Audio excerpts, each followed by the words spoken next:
Well, welcome to our Hanukkah talk and our stories of light for this evening.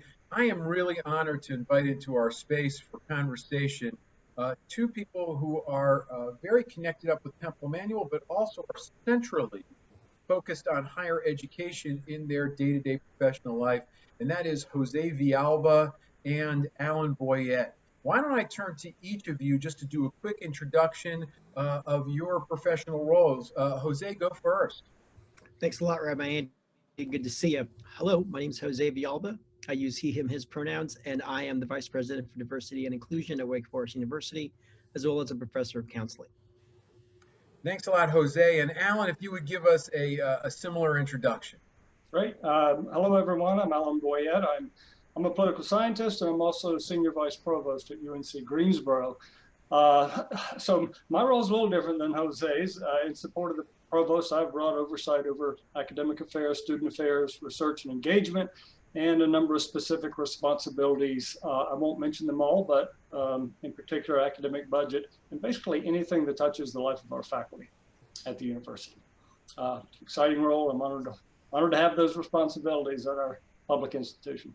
Tonight, I want to start off just with a question. I mean, I could broadly say, how's it going? But I really want to focus in on what's going on college campuses these days. We're, in the middle part of December right now. Alan, if you could bring us in with a snapshot, but I also want you to focus on where things are in terms of health these days in the midst of this, concern, this pandemic, coronavirus, and COVID-19.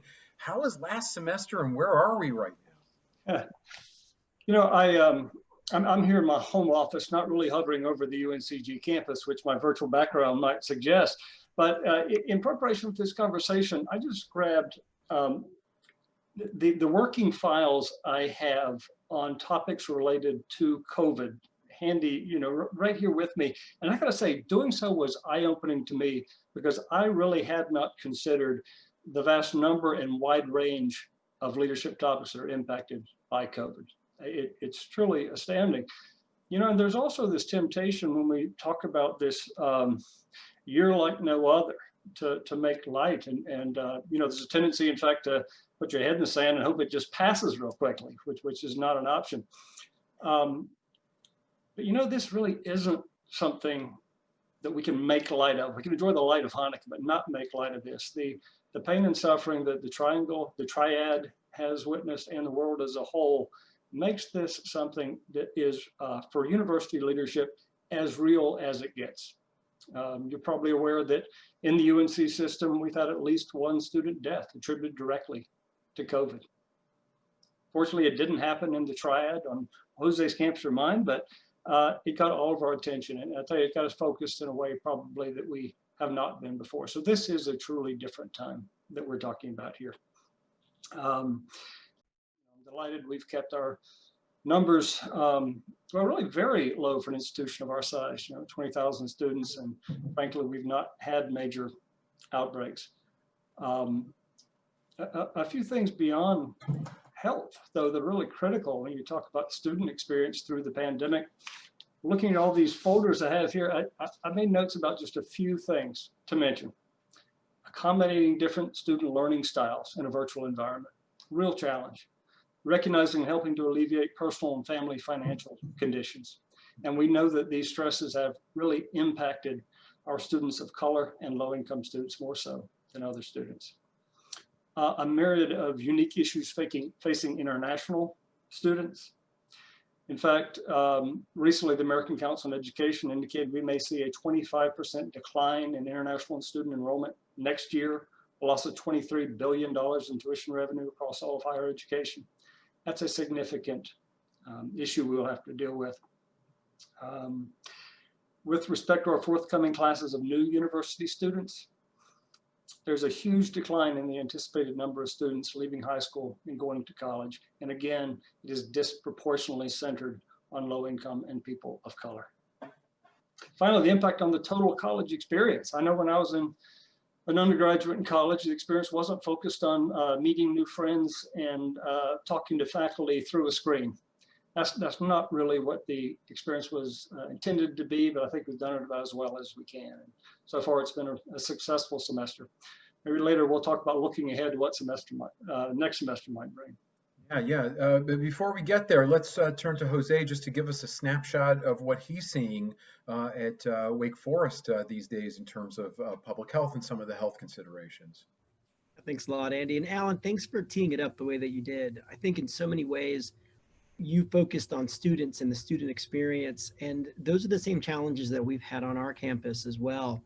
Again, we've been relatively safe compared to other institutions, unlike many schools that had to shut things down a week or two or a month into the semester. We were able to make it to our predetermined Thanksgiving weekend, Thanksgiving week before everybody would go home.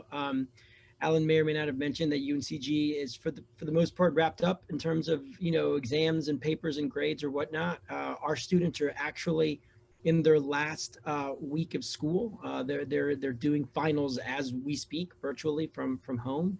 So most folks will be done with their exams by Saturday, and then grading will be done sometime in the middle of next week. The one thing I'd like to add to all of the salient examples that Alan shared, though, is the experience for faculty and for staff. I think faculty in so many ways should be commended for taking modalities that are pretty much face-to-face in the labs, in the performance areas, and going virtual in a way that a lot of them either didn't have any experience with or some ambivalence towards, right? Faculty, I think, have held up as well as can be expected, and yet have been very stressed out, very consumed by their own work, and faculty I know who are prolific writers and prolific performers have not had a chance to lean into their scholarship and creativity the way that they would have in previous fall semesters. I think the one thing that I would definitely want to shine a light on, though, is staff. Our campuses do not function without our frontline essential workers who work in bookstores and work in residence halls and who work in food places, right? Whether it's a restaurant or whether it's a commissary. And we can't function without our professional staff members, whether it's an assistant dean of this or an associate director of that. Those individuals and those two groups I referenced tend to be our most underrepresented, our most diverse group of folks on campus. If you're looking at employees and you're looking at colleagues, and so they too have suffered a disproportionate impact by this disease, by this illness, and for them to show up to work day in, day out to try to make it as regular an experience for our students as possible, to try to make it as regular an experience for our communities as possible, that's taken a toll. And everyone is glad we've made it to December. Folks are doing their end of semester retreats right now. They're taking stock in the year that was. A lot of them are pleasantly surprised they've made it this far, right, for lack of a better term, and yet they're tired and they've given it all they've got. And again, I know we're going to talk about this later, but preparing for next semester is where a lot of people are right now. Yeah, before we get to next semester, and Jose, you really work in an area of diversity and inclusion. Maybe you could talk a little bit about what you've been seeing and working on this past semester. I mean, especially given some of the rise of consciousness of issues in cities around our country related to racial inclusion. And actually, why don't you go ahead and take us through where some of the things are in the work that you're doing and what you've seen on campuses over the course of the past few months? I'd be happy to do that, but I need to tip a couple of caps here first.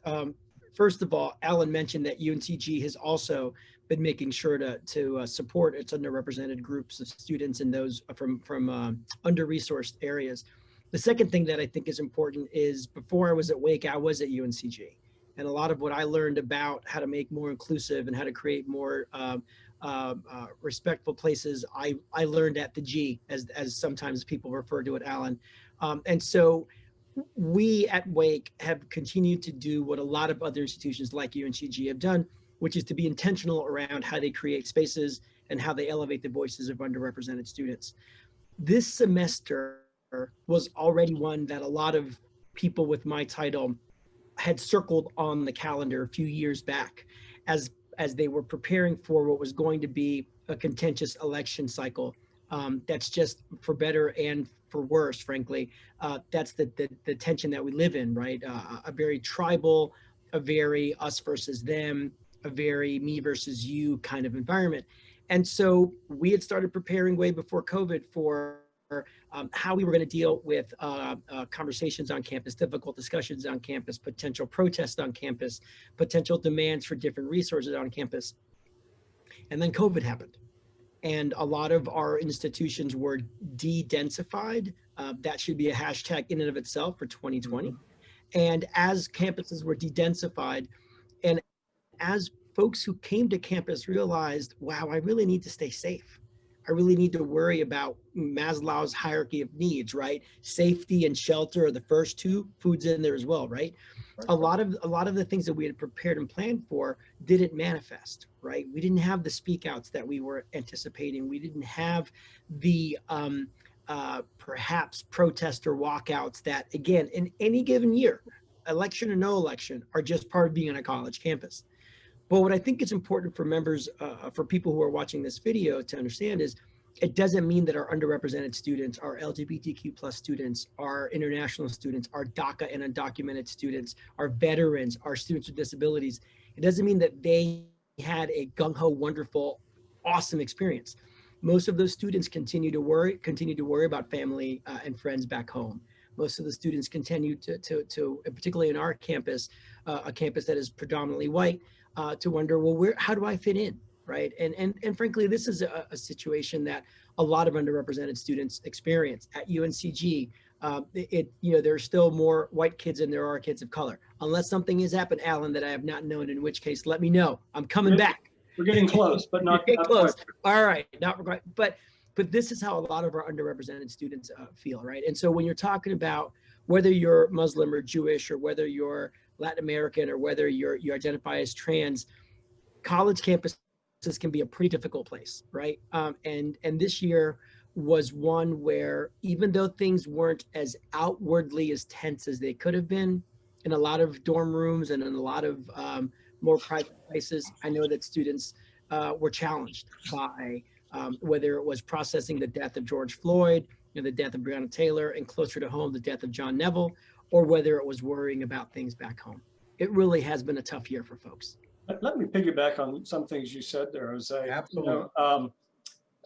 We have witnessed an increased number of students who have petitioned to stay on the campus during the winter break this year. That's consistent, perhaps, with things we're reading, statements from the NAACP, the impact of the pandemic disproportionately on some ethnic minority populations, where there's a great concern for housing and food insecurity. So we're having to reach out and form part of a community to help students, beyond ethnic minorities or different special populations. Jose, this is an issue that is more widespread in society than I think most of us realize. It is tough for me to realize here in Guilford County, we have one of the highest rates of food insecurity. UNCG is a large public institution. We tend to draw from this large 7 or so county area. Those issues, those challenges, those families are having, they're bringing to our campus. And so it's only been made worse as a result of the pandemic. Alan, I heard through the grapevine that there's a what do you call it, a food shelter that's run on campus. Can you talk, just while we're on this topic, can you talk just for a moment about that, maybe to raise consciousness for those of us in our area here about what some students are doing? And it sounds like it's also providing relief for some people who are either connected with the university or university adjacent also. Just take a moment on that. Yeah, it's called the Spartan Food Pantry. And we've had great partnerships with many organizations in the community.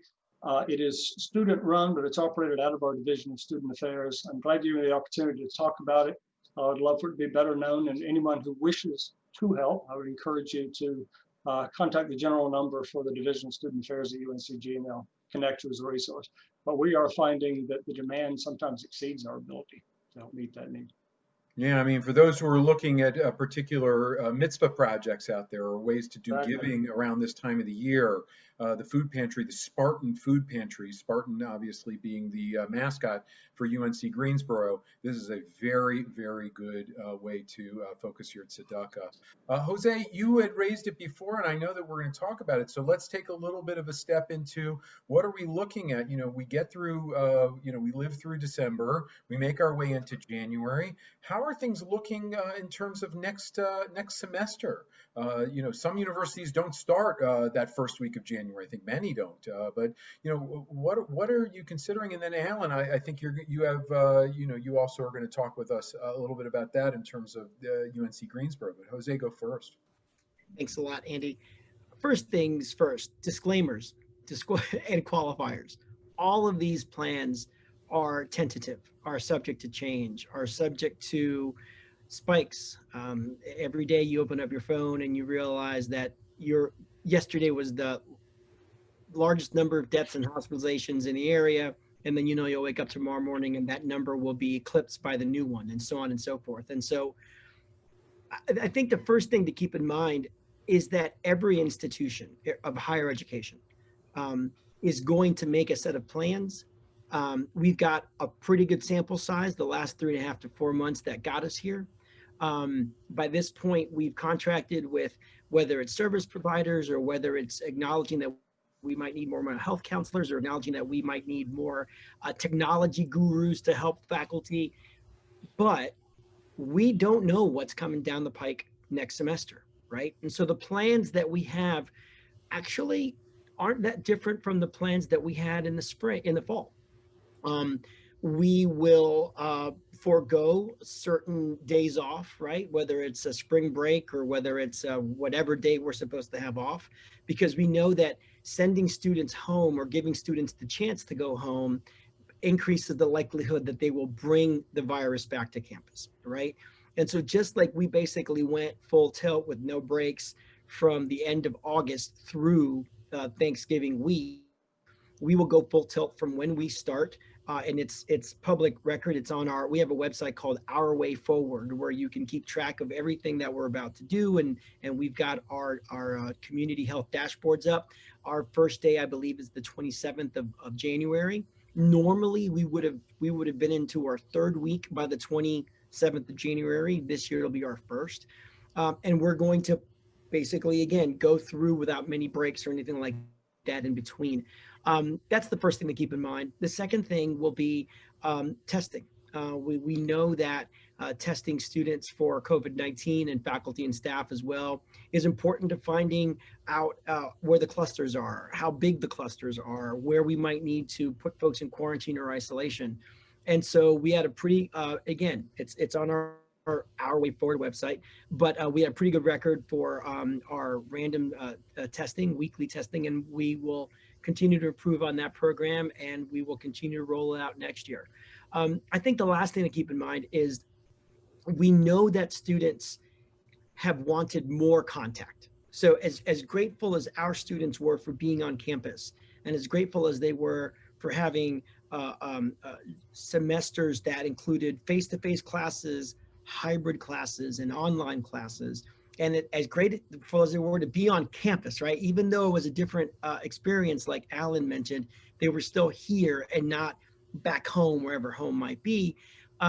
They wanted more interaction. And so we know that we're going to be looking at creative and safe ways to bring folks together within county guidelines, within state guidelines, within CDC guidelines.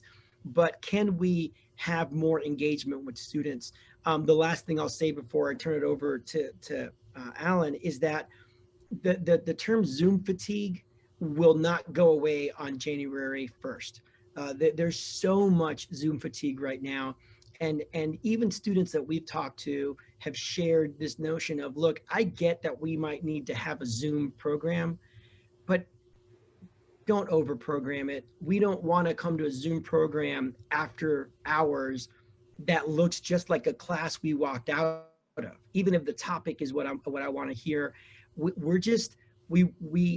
been so overly Zoomed, we're zoomed out. And that's something that I think we all, higher ed in general, is going to have to plan better for, because the risk reward is more engagement, more face-to-face, more happy, happier students. More engagement, more face-to-face, more possible spread, more possible, folks with illnesses. And I think that I've said the last thing 5 times. Sorry, Alan, this is the last thing.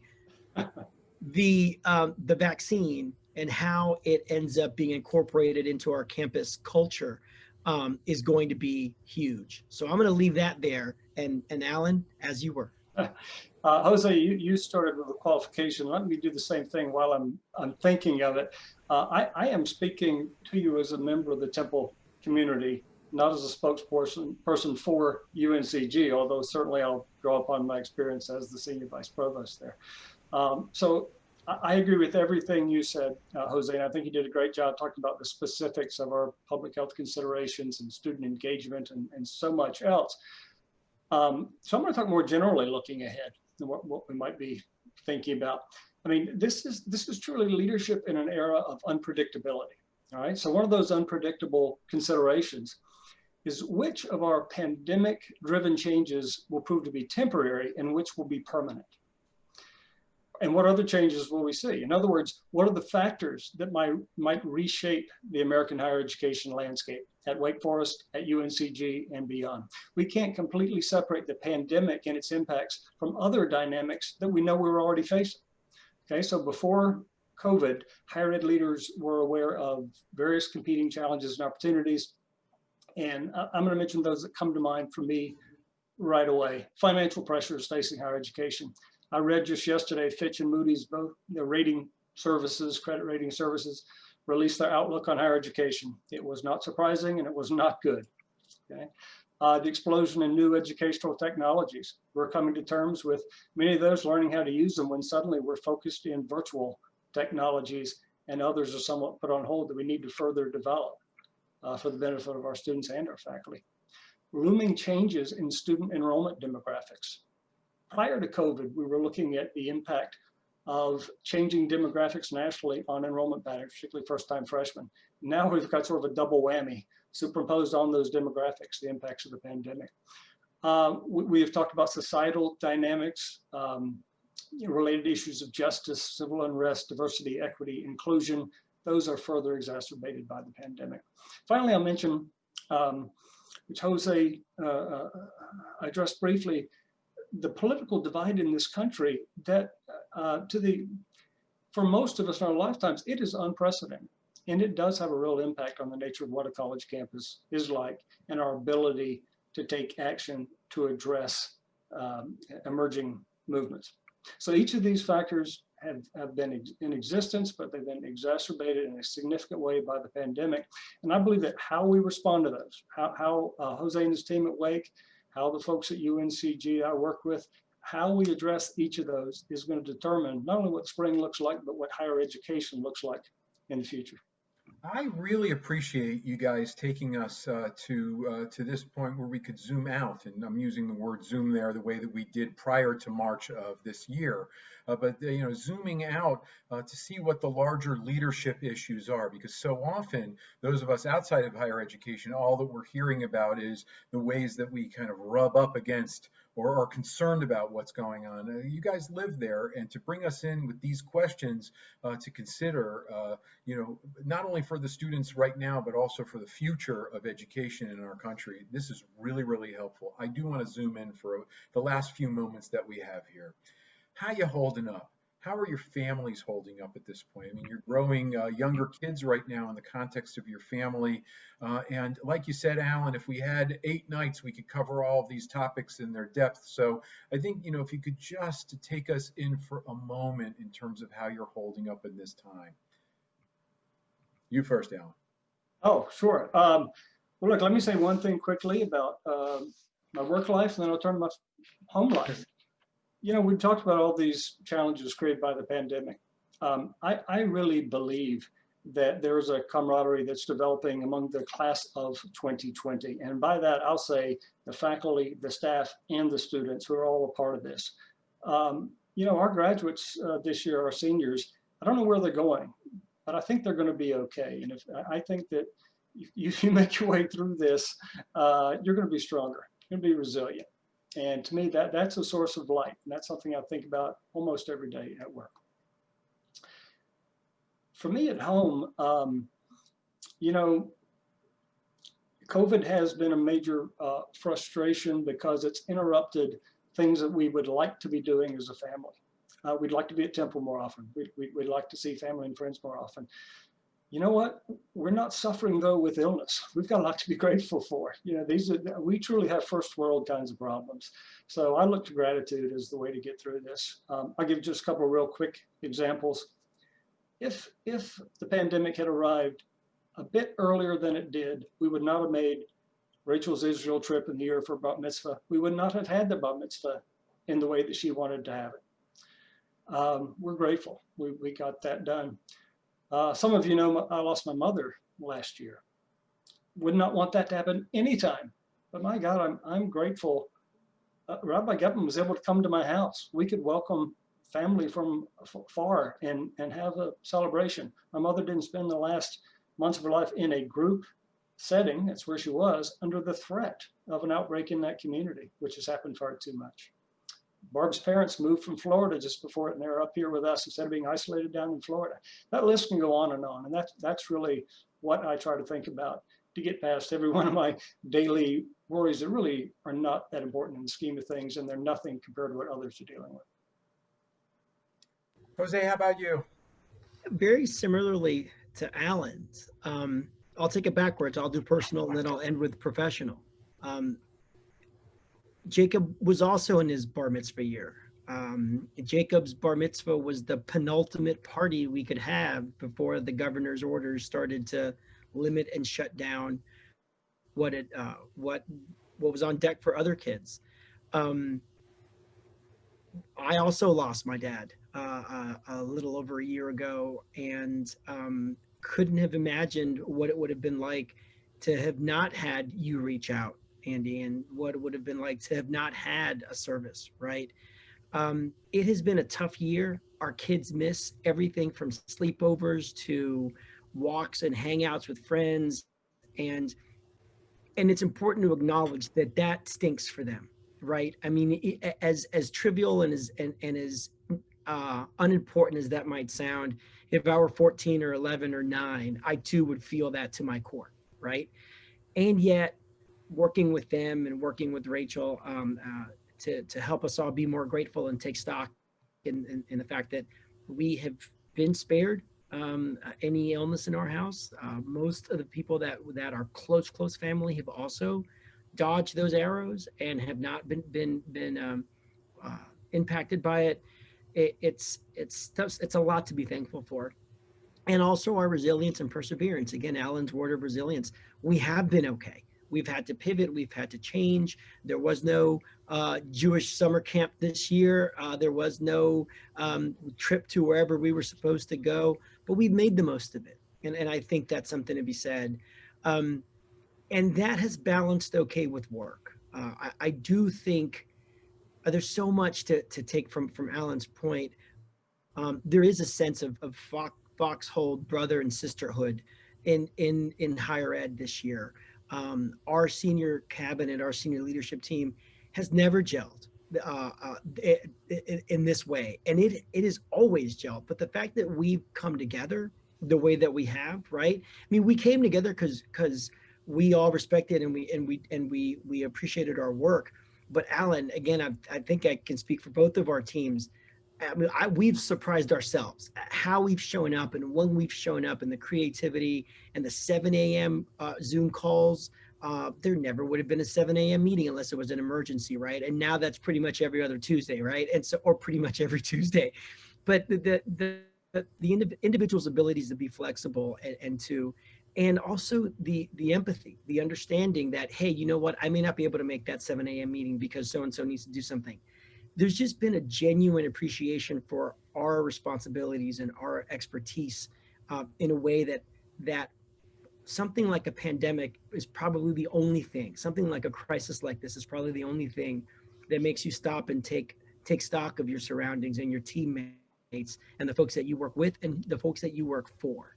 And that has been something that I'm grateful for. I'm grateful that I've been able to be in as many foxholes this semester, and as crazy as it might sound to some folks, I'm grateful that if I'm going to be in a foxhole next semester, and as Alan said, this is not a we're done in June. This is higher education was going to change. So there's going to be a lot of opportunities to be in foxholes. I'm excited. I'm excited to be in this group with these folks. What an incredible message of hope for both of you. I want to thank you so much for taking us onto campus, for taking us to conversations that are emerging from campus, leadership conversations, as well as speaking so openly about your own way of looking at this. When we talk about points of light, and I'm taking from you, just tremendous gratitude as well as tremendous hope for the future. I've often felt that when we light candles, we're told that we're supposed to start with one candle and then make our way up to 8 as the nights go on. And I've often felt, well, what happens after that, right? Well, the 9th night of Hanukkah, which clearly everyone knows doesn't exist, but we've already practiced for 8 nights bringing more light into the world. On that 9th night, we don't have the physical candles. It's up to us to do that through our actions, right? And on the 10th night and the 11th night and so on and so forth. Gentlemen, thank you so much for your insights, and thank you for bringing this light to us in terms of the issues as well as hope for the future. To everybody, Chag Sameach, happy Hanukkah.